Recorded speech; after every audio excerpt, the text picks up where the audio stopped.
Yeah. I'm open to being massacred, but I really want to, put this out there. So when a child asks, okay, like there are things that I've learned, which have really hacked it. So let me use the word hacking. They've really hacked the growth curve for me. They've cut it short for me. So I would definitely want the child or the adult, whoever's learning, to stand on my shoulders and then rise higher, and then we climb together and so on, rather than, okay, let us now look at what is start from scratch, or why should we reinvent the wheel? Why should we accept ki slowness, vagueness, confusion hoga? That's a part of the journey. Why should we do that uh, when there is an option where you can go for excellence, you can go for people standing on each other's shoulders, like I have learned so much just listening to you. If you would have been absent in my journey, or if I would have been totally a self learner, then I would have missed out so much. So I don't think there has been slowness, vagueness, confusion in my journey, in my journey of growing as a facilitator, because there has been speed and clarity and whatever the opposites are, you know so I'm like, where is the role of the expert? Like, I consider you all experts in facilitation. Like that, there are so many experts, among us. So why should we embrace slowness, vagueness, confusion? When we can actually hack it, and we can skip generations of learning and take all of us forward together. I hope that's kind of clear. Yeah. Lot of thoughts you have shared. Yeah, lot of door to ponder over.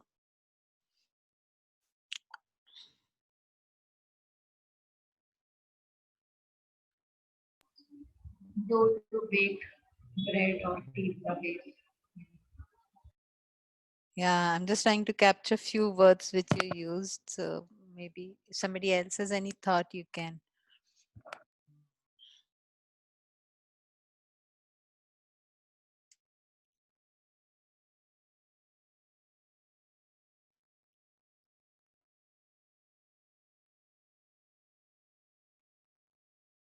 Um, Somewhere what Nitya shared, I don't feel that uh, mm, the self learning is always slow, always vague, or not part of any expertise. I think it's all. um I don't know. It's all integrated. It's all there. It's all part of it. So where did this? I'm thinking, where did this thought come that self-learning means it is slow and nobody is sharing their experience, or nobody is sharing the expertise? It's more of like, now when Nitya was sharing, Nitya, I felt you're also a self-learner, learning from different spaces. One is Aditi, Ratnesh, and community, and you are doing it in your own pace, of course. Sometimes these sessions give a push. Sometimes we just reflect and maybe experience it. So I don't know. I felt it's whatever Nitya was sharing. It's all part of self learning, and that's the reason I think there are a lot of all these multiple, what is that, multiple talks that we are getting this time, or people come jatre come. People come in jatre, or Ranjini bringing art. So we have experts bringing different already different flavors and learning through which it can be taken as I think Nitya, I like that word of standing on my shoulders and going high. I think that's already there. So I don't know, it's all mixed. I don't feel that self-learning does not have all this.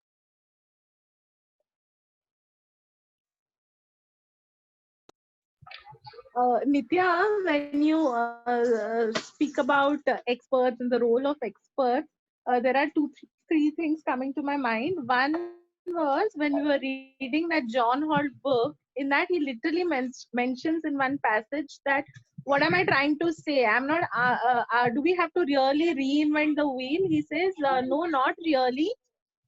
Because everything is out there. We don't have to do it all over again. So what he says is, what the what he's trying to convey is it has to be at the child's pace when the child is ready, and exploring those questions. So say in your case, when the child has already come to you, approached you, and asking that question, I want to know more about this, can you tell me more? And that question is ready to seek the answer for it, right? And if you have the answers to it, or together you wish to explore and find out more, then as an expert, definitely one should be doing that, cater to that need and requirement. Slowness, vagueness, I think, is the initial part of learning. As an expert, we must not rush them through that learning, saying that, oh, I know this, so you better learn all this and get to this point where let's start from here. I think that's not what it is trying to say. Vagueness, slowness is to allow the learner to explore at their own pace, like how all of us are here together, trying to understand this facilitation together. Everybody is exploring at their own pace, right? But we have come in with this question and we are ready to uh, find answers to it or figure it out more together. Yeah, That's what. I'm getting a little more clarity based on what both of you shared. My only thing is, I think I am highly task oriented, whereas facilitation is more learner oriented. If I think, I'm not sure. So my question, I want to make it more precise, is when a learner comes to me and says, I want to learn public speaking, or chess, or football, okay? Can I, and the learner seems ready to learn, can I download all the structures that I've learned and say, hey, these are the hacks that I've figured out. Now, can we work together? Now, come on, you can stand on my shoulders wherever you see fit, or does it have to be that it has to happen organically and the child keeps asking and pulling and only then I release, because for me, it's like, say, Western music, there are specific practices, for example, or warm-ups, exercises, ಹೋಗಿ ಕೆಲಸ ಮಾಡಿ you know so it's like, I feel when we do it the facilitative way, is there the rigor? Yeah, those are the keywords I'm looking at actually. Is there a rigor? Is there rigor? Yeah. Or does it have to be child-led all through? Like, see, when you take Western music, singing, for example, there's half an hour of vocal practice, warm-ups, that's compulsory, probably like in football also. So there is no real scope for discussion and, so do you feel like doing it? No. Boss, you want to learn Western music, then you just got to do it, So it's task orientation for me. So I'm trying to balance it in my head also. How do I balance task excellence and facilitator? Is it even possible to balance?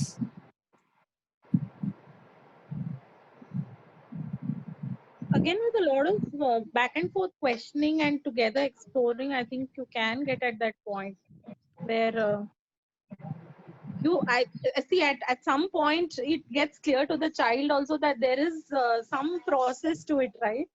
Like if you're explaining in the same terms, like there is certain amount of practice hours you need to put in.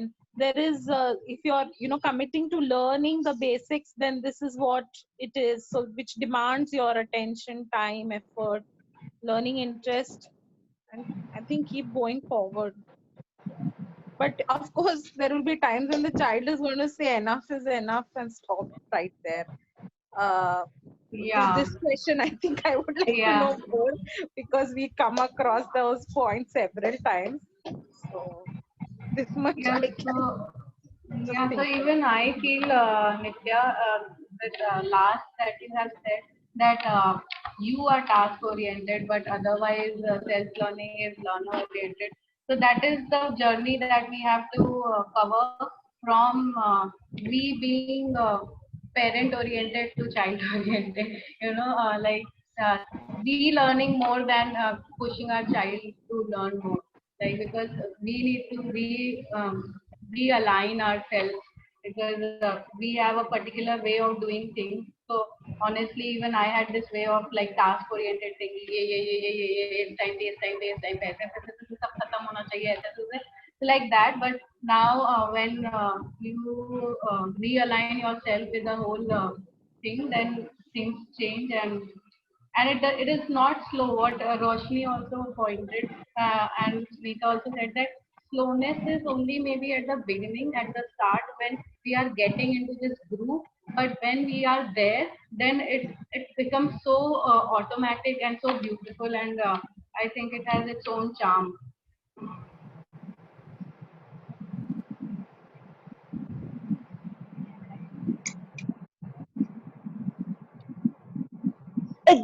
There is a thought running in my head also that when Ratnesh or Aditi shares that there can't be just one way. So what there can be many ways. So I am just working around that. Yeah, probably rigor would work for some children. For some children, slowness, vagueness is working. Matlab, I think it will again depend entirely on the child. And even like, yeah, Roshni, matlab, getting back to the same example of the book, uh, it was very clearly mentioned over there as an example that we need not let this child need not invent the bulb again. That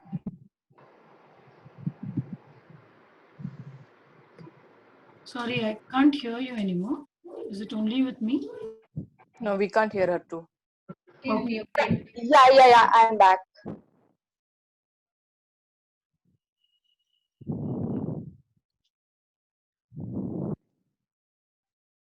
I lost your child need not invent the bulb Yeah, anymore.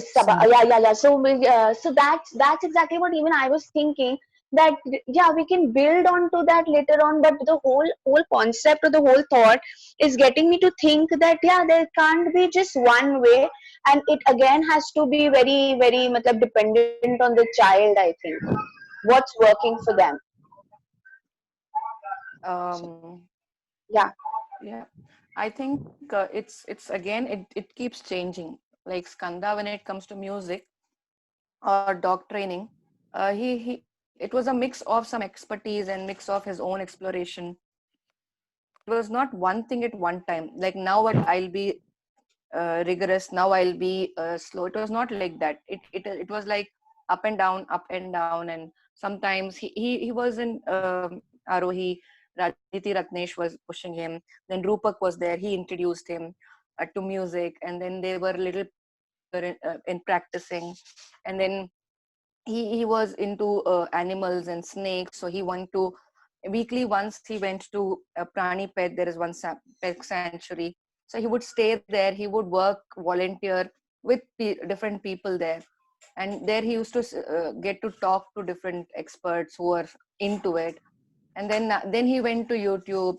Then he really wanted some expert advice, so he saw some Udemy programs. Then he said, no, I will create my own style of dog training. So I don't think it is one way at one time. It keeps jumping to expertise, and I mean, I don't know the word, I don't know which word to use, but it keeps jumping from this and that. So why one way is one question, why not both? And there's nothing right or wrong about this or that. It can be this way now, it can be that way now. If the rigor is required, like I think Drupad has been going to football, Yashas, Drupad and Devin, and there the training is very strict there. They have to just follow, and there is authority also. So I think it depends again. It doesn't have to be one way at one time. I think it's raising a lot of questions in my head as a parent, and I also facilitate some groups in learning. So then does this, like when I facilitate my own children or one or two, then I'm able to track with you guys.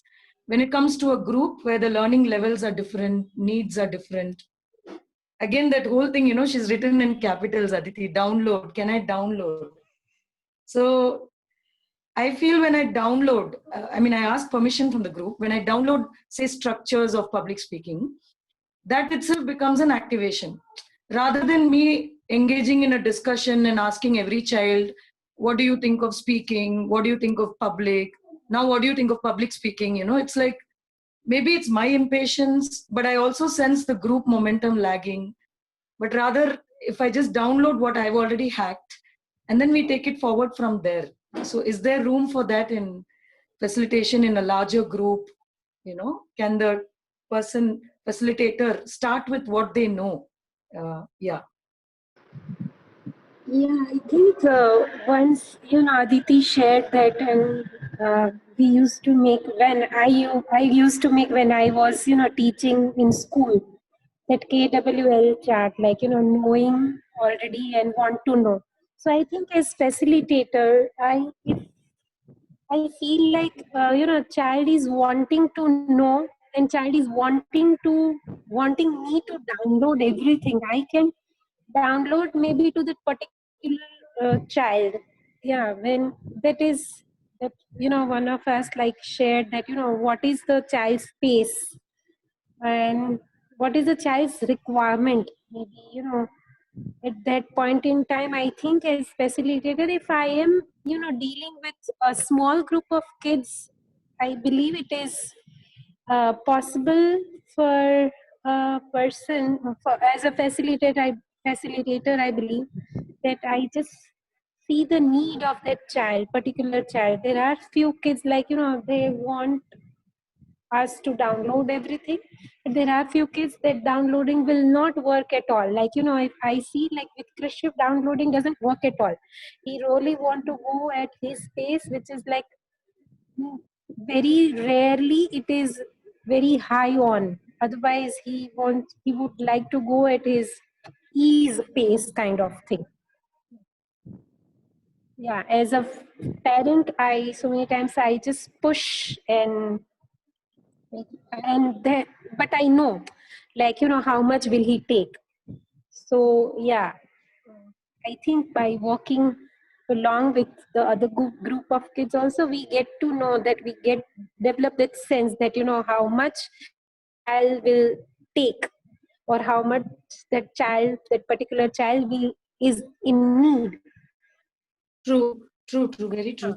So right now what I do is the children who are, when you're looking at a group, if the child wants an additional kind of time, then I just give the time outside of that 1 hour that I'm with the children, and then see how much they want to pull from me, but when it's a whole group, like 5 children, 10 children, then yeah, that was my whole thought process. Like, is downloading okay? And what if half of them want me to download and the other half are like, no, please, can we do it slowly, and so on. So when we are talking about download, the same thought was coming to my mind. Like, I cannot download directly onto my children. They have their own needs and they have their own way of doing things. So many times I feel that they are not receptive when I want to tell them that can we try this or can we try that, even with respect to say reflection or planning. Many times I find that as a great difficulty to bring it as a point of discussion even to them, that this might help us do and all that. So this is one place where I find it difficult. And also with respect to this thing, finally what turns out is the first thing in our point, the trust. Though I let them do, finally there is some trust that is lacking in me, probably, which is why I'm always getting flustered and getting anxiety about what they are doing and why they are doing. Are they on the right track? So we keep questioning all these things, and probably the trust is the first thing that we are missing, and should find that to bring everything else in place.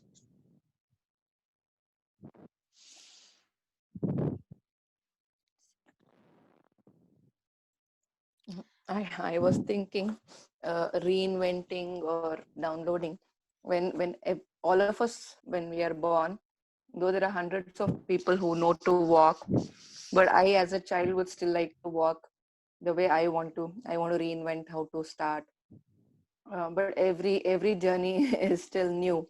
So again, I think it's just a balance, and there's no right or wrong way.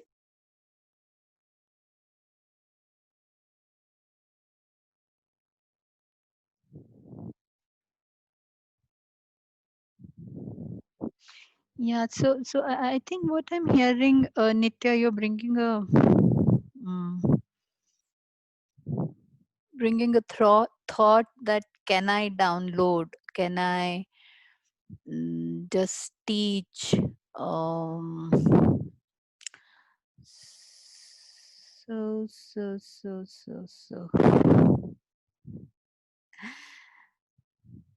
In a way, if you answer that, you'll be teaching me, Aditi.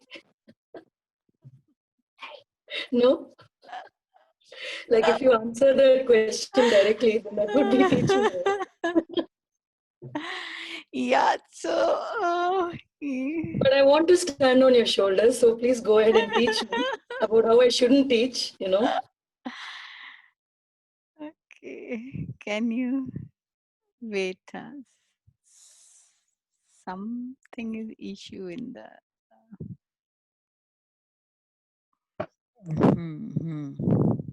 So I'm getting a mixed of a lot of thoughts what you're bringing. So it's not only one thought which you are talking about. Um,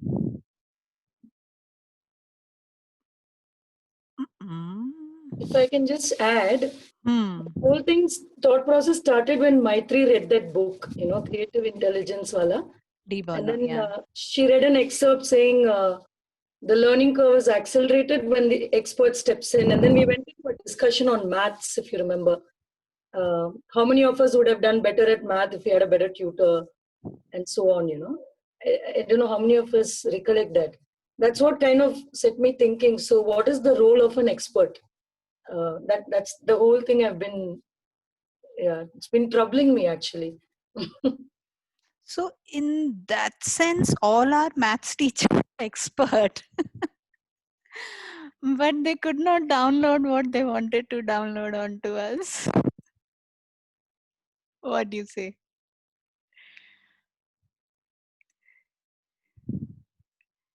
They knew the subject, not the learner.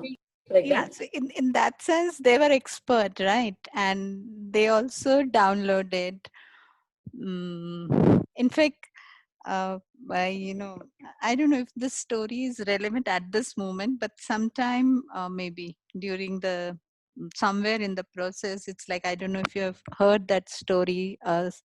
That this child said, "I have taught my dog how to sing a song," and then he puts up a show, calls people, and puts up the mic and invite the dog to sing a song, and then this dog just barks, and then people are just onto this child that you are a fake and whatever, blah blah. He said, I only said I've taught, I never said that he has learned.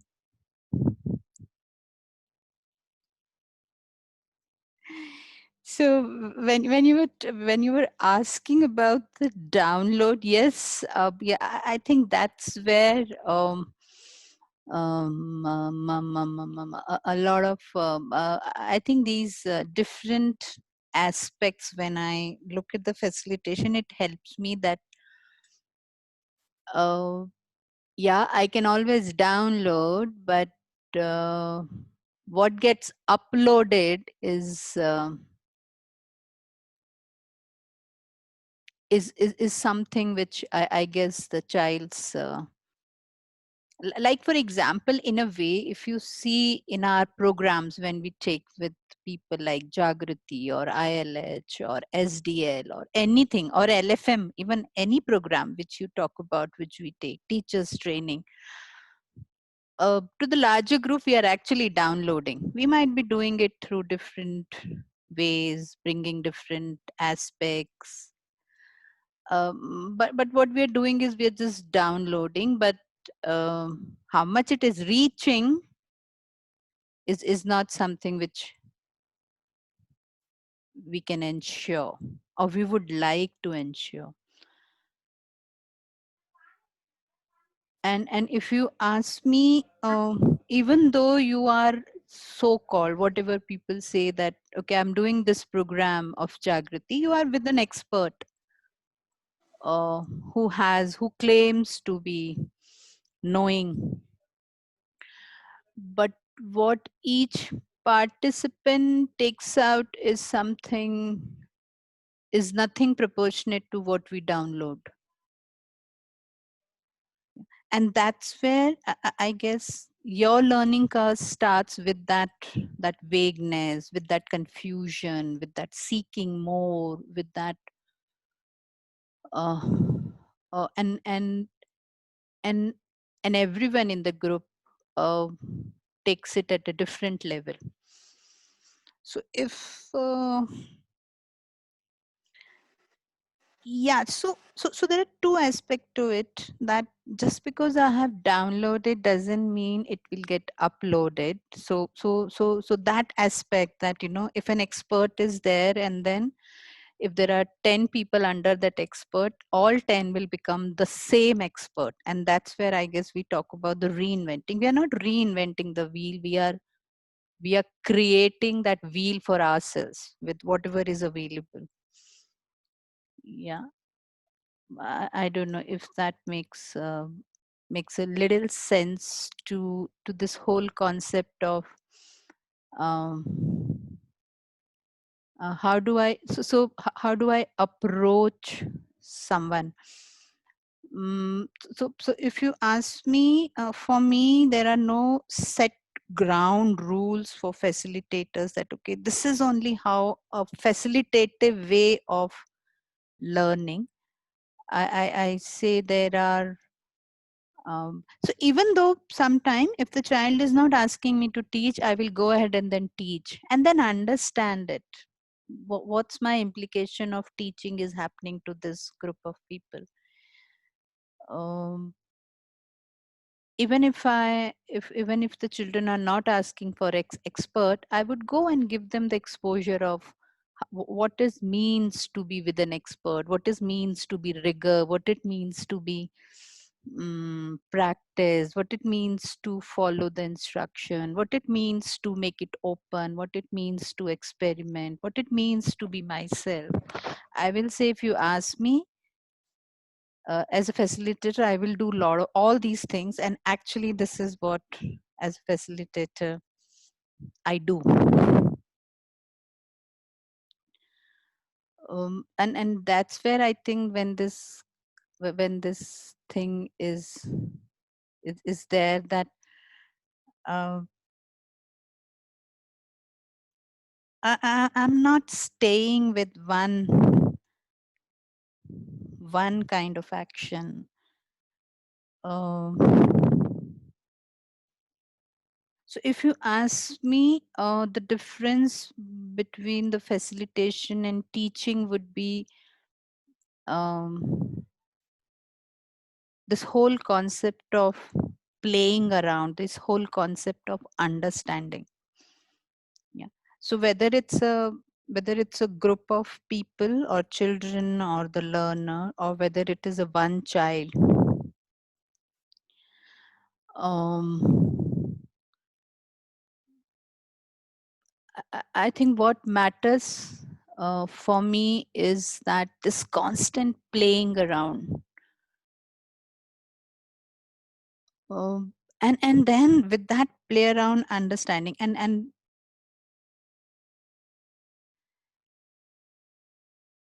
I think that's where, I mean, that's my personal journey. When I say that, okay, I follow Montessori, or I follow Waldorf, or I follow whatever this philosophy, or I follow this philosophy, I say I'm caging myself as a facilitator, because then I'm not going beyond what a master has said. Yeah. But if I use all those things in different forms, in different ways, and then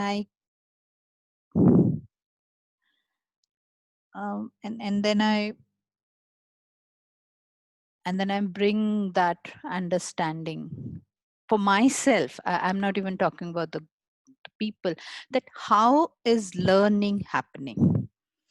Yeah. And for this learning to grow, what are things required? Do I need to bring rigor? Do I need to give space? Do I need to um, Do I need to be quiet? Do I need to be vocal? Do I need to be interfering? Do I need to be instructive? Do I need to be following? Okay. And I think that's what I was saying, that let's constantly observe these patterns which happens in different forms around us, including ourselves. How do these different patterns are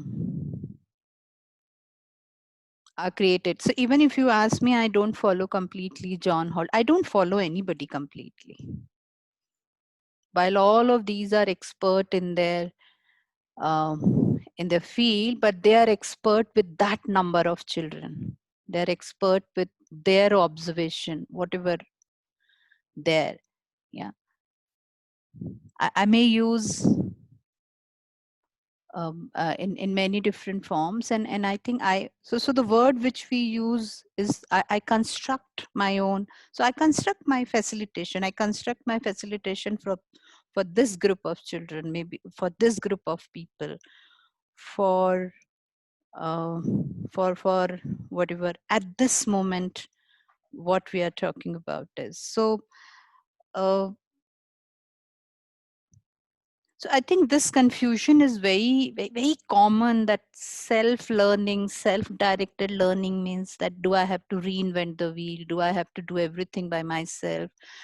There is a whole lot of resource, including the experts available. How do I reach out to that? Do I just discard all of them? No.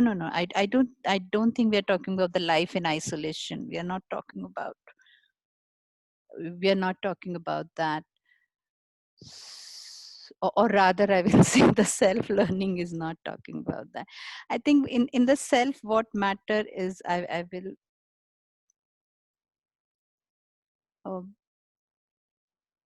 yeah. So is this whole concept that each one is capable. Yeah.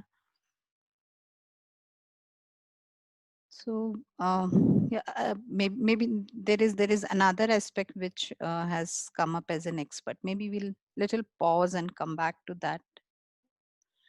There's a couple of messages, quite a lot of messages on the chat window. Somebody wants to come or share, talk more about. Roshni is asking about our own children. So Sunita is also saying, based on their willingness and readiness, I will say even that's a myth. How do I know that the child is willing? How do I know the child is ready or not ready? Yeah. So as a facilitator, I also say my job is also to poke. My job is also to agitate that willingness. Okay. Let me see, how do you stretch yourself? Yeah, and we make enemies with children when with some come back with gratitude. Oh, you did it, and it helped me. I have, as Nitya was saying, now I'm above your shoulder. Yeah, some of them will say, they're too cruel. So in those cases, we are no longer learner-centric, no? Like we move to the either the commitment the child has made. Yeah. So This whole concept, what is this learner-centric also? I think, yeah, my question is, are we learner-centric or learning-centric? Or do we have to choose between the two? That's the kind of dilemma, in my head.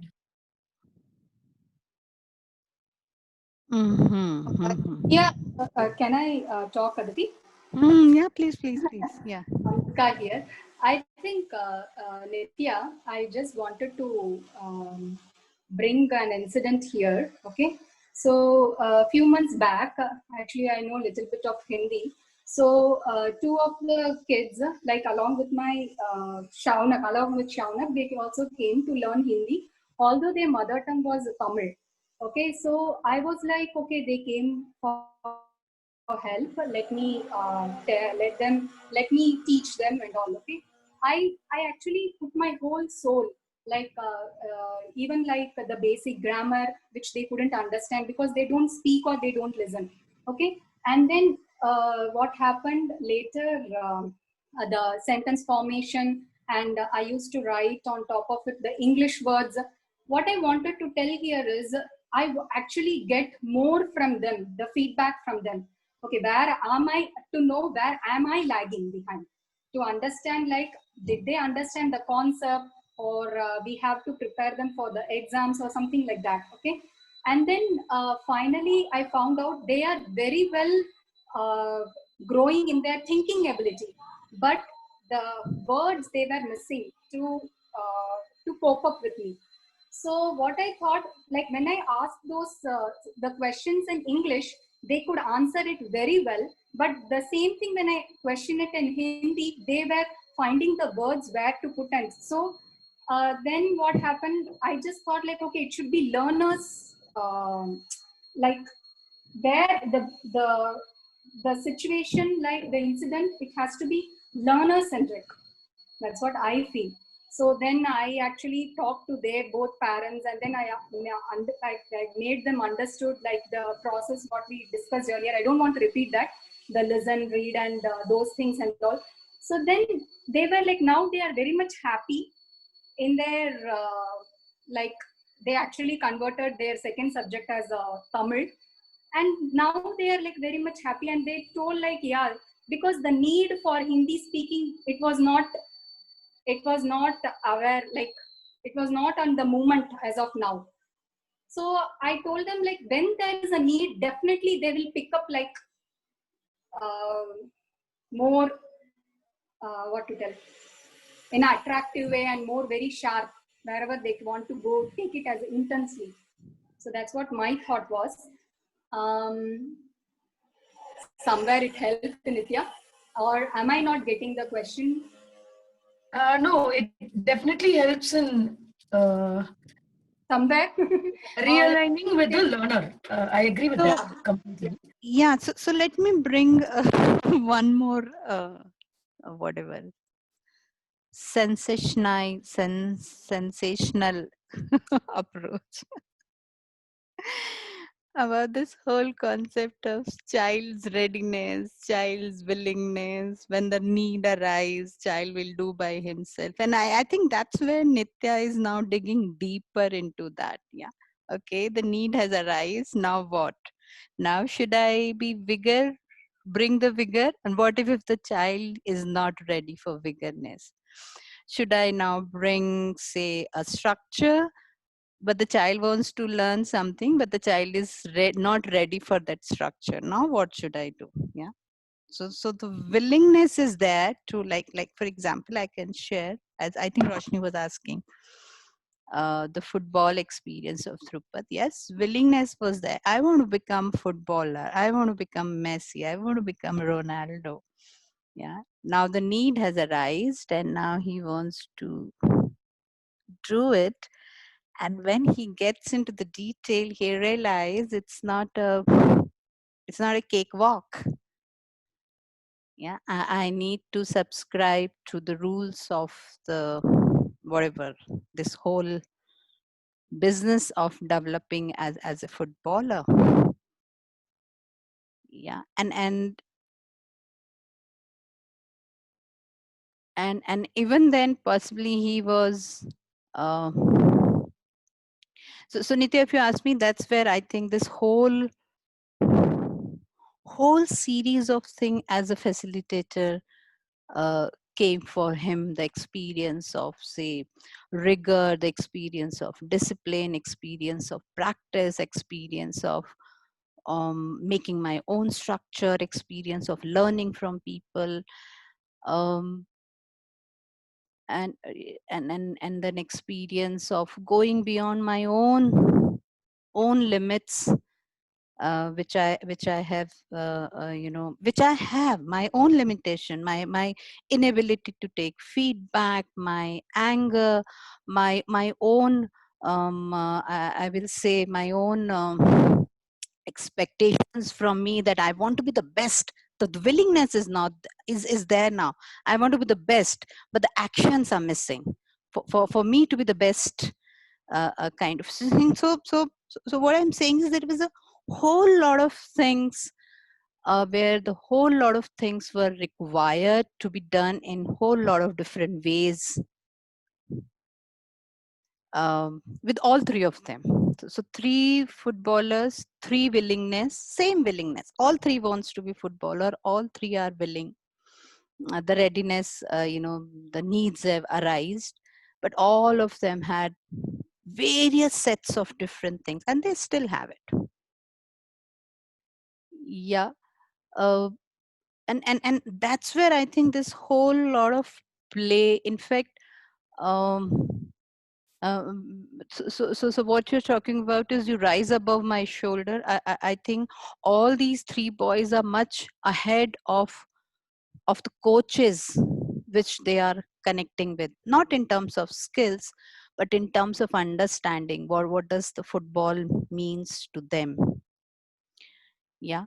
And they are now, okay, I can definitely, because talk about last few months, with Drupad, is that how he is now extracting from the so-called expert, which are the coaches, in the football field, that what he wants, for him to rise. Yeah. So the point which I wanted to bring is that, the self-learning or self-directed learning, or we say the child-centric learning, doesn't takes away all these, I say the gamuts, or I say different aspects of growing up. As some people says, that there is no replacement of the hard work. There is no replacement of the effort. There is no, when you're learning the music, there is no replacement of the practice. Yeah, if you're not doing practice, you are not developing that particular skill, kind of a thing. It's not a rebel against, this whole process of learning, but I think it's just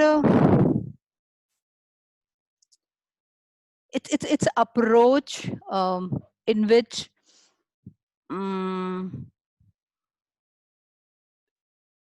so if you want to say it's a teacher centric or it's a child centric, I will say the self-directed or facilitation is still a child centric approach. Yeah, when it is a teacher centric, then I know something, I'll come, I'll download, and I'll go out, of the space. Whatever you could receive from me, you receive that much, and whatever you receive, based on that, I assess you, because I have given something to you and you have not received. I assess you in my own different ways. Yeah. So Yeah. Sorry, Aditi, can I just add a third dimension? Yeah. One is teacher centric, the other is learner centric. But my dilemma is more like, should it be learner centric or learning centric?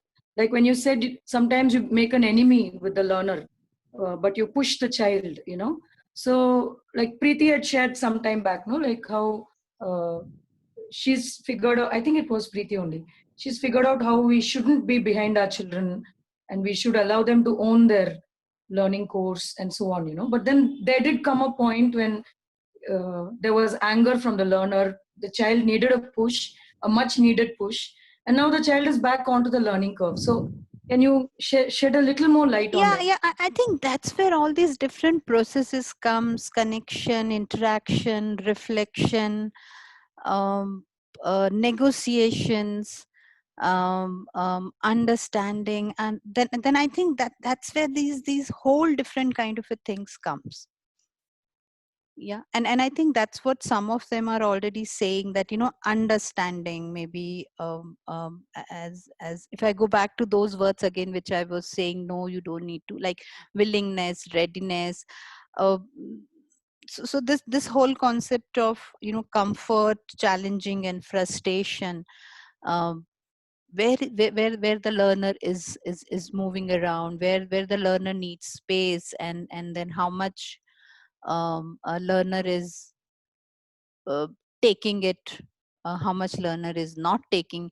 And I think that's where this whole concept of facilitation comes. So facilitation is not one way. It's not a limited approach in itself. Yeah, and I guess that's where a lot of us gets confused about it. Yeah.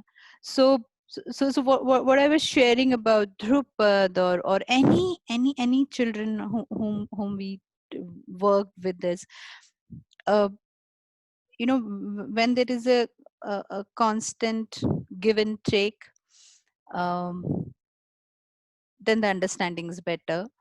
um, and then you can rearrange yourself, you can rearrange the things. In fact, 3 children were learning music, and then Rupa gave us the feedback that one knows good rhythm and have good understanding about the music, but this child is lacking practice. Okay. Another one is very hardworking, but then his base understanding of the music is not developed, or it's not naturally developed. So this child will need a different kind of an input. Another one, he gave the feedback that he has certain understanding, certain mix of the willingness also, but then possibly the discipline is not there in this person. Yeah. So so so the one facilitator, 3 children, all of them are getting the same input, but all 3 of them are responding in different ways. Now it's up to us, if we want to take forward, or if the child now wants to take forward, then we bring these limitations to the child, that okay, so how do we go ahead with these limitations? So there are objective assessment criteria, like for example in music, rhythm, and so on. And then we co-work, we partner with the child in the learning journey. Definitely. There are times, I mean, you can't be Santa Claus, you can't be Hitler, basically, no? You can be both at different timings. Right. So, like, there are sometimes, now the thing is, suppose a child says, I'm done, I want to give up. So you said there could be a chance you become an enemy with the child temporarily. Sometimes, yeah. Sometimes they give up, we also give up. So then there we become learning centric. We are not learners emotion centric, but we are more, hey, the learning curve is going well, why don't you push a little more, and so on. Yeah, many different ways. Yes, you can.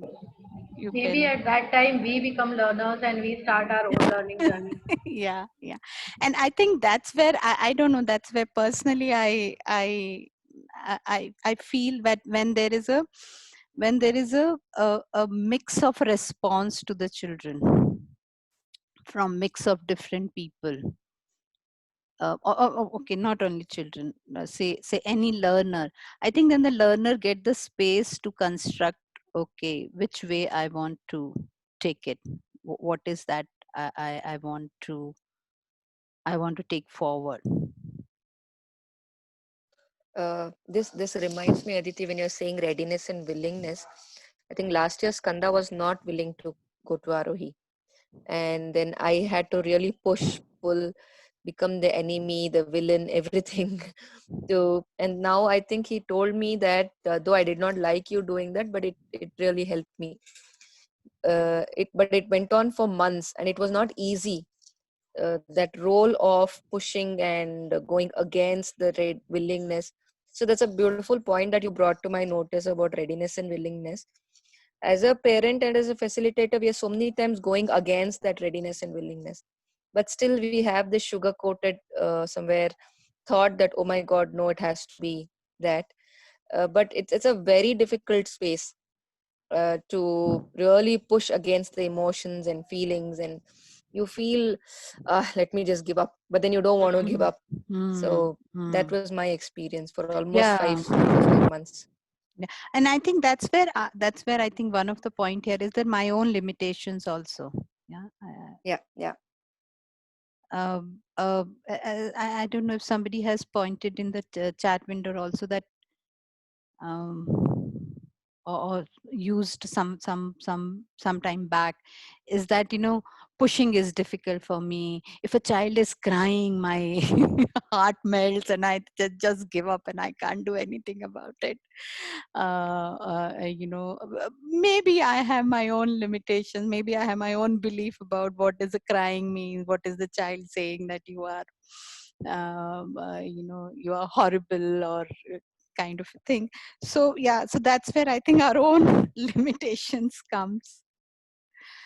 That you know, when I also give up kind of a thing, that's where, and I think that's what Preeti was saying, and that's where our learning curve starts. So that, okay, fine, now I need to understand why I'm giving up when I have to push, why I'm giving up when I have to follow up with the child, why I'm giving up when I see a child crying and you know, responding emotionally. So that's where our learning curve uh, uh, starts or grow. I don't know what happens to our learning curve. Yeah.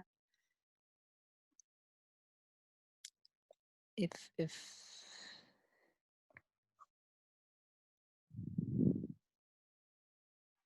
I agree with Skanda's mom. Sorry, I don't know your name. Nita. Yeah, but it's very true when you have to push through the wall together. And then sometimes I want to be popular with my children rather than be right or be Yeah, good. yeah, I yeah, mean, yeah. you know, like one of my biggest critics and person who really loves me keeps saying, you know, uh, be good, don't be nice, you know. And that's always like a daily challenge for me. Am I being nice and sweet and popular with my kids, with anyone? That's why today I just came all out. I was probably, I don't know, So, but so are thank you you so popular much. now in the group? I don't think I'm very popular, but I got so much crap out of my head. So I'm I I'm don't think it's always only about, agreeing and smiling, I think, kind of a person. So thanks, Skanda's mom, for throwing like. no, I think it's also a little difficult to go beyond that frustration level of, oh my god, how much should I push, oh my god, how much more should I do, can't it be a little more simpler? I mean, that frustration also, I think it's not about I need to be nice. Sometimes it's more about, oh, that I can't breathe, that be with that so much of crying and so much of talking, how much more. So sometimes that becomes a little more overwhelming, the Yeah, whole process. yeah. But I think Nitya, it's completely, you're not you're actually becoming more popular now with this. But yeah, I think it's very important to have a community. That's when Leela, Aditi, really, Ratnesh supported me to keep pushing and keep getting my space back, to just hold me. I think that Aditi also created one WhatsApp group called Happiness Project for me alone.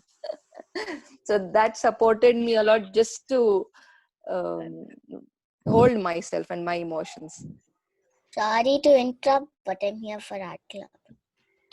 Oh yes, we were in a flow. So thank you. Yeah, I think